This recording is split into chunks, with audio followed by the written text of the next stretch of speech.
മണ്ണിടിച്ചിലിനെ തുടർന്ന് അപകട ഭീഷണിയിൽ Kottiyoor Palchuram boys town ചുരം പാത. കനത്ത മഴയെ തുടർന്ന് വലിയ മണ്ണിടിച്ചിൽ സാധ്യതയാണ് ചുരം റോഡിൽ നിലനിൽക്കുന്നത്.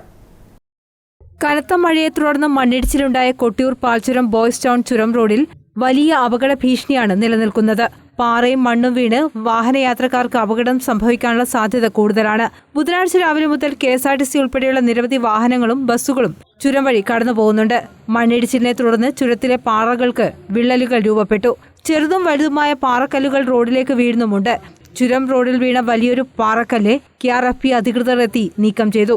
കഴിഞ്ഞ ദിവസം മണ്ണിടിഞ്ഞ ഭാഗത്തു നിന്നും പാറക്കല്ല് ചുരത്തിൽ ടെലികോം പ്രവൃത്തി നടത്തുന്ന ജീവനക്കാരന്റെ ദേഹത്തേക്ക് വന്ന് പതിച്ചെങ്കിലും അത്ഭുതകരമായാണ് അദ്ദേഹം രക്ഷപ്പെട്ടത്. ജസ്റ്റ് അങ്ങോട്ട് മാറി ഒന്ന് കാല് കഴുകാൻ വേണ്ടി നിന്നപ്പോഴത്തേക്കും മേലേന്ന് കല്ല് വന്ന് താഴ്ത്തു വീണു, ഉടലേക്ക് വീണു. എന്തോ ഭാഗ്യം കൊണ്ട് രക്ഷപ്പെട്ടു. ഇവിടെ ഇടിഞ്ഞുകൊണ്ടിരിക്കുകയാണ് അവിടെ.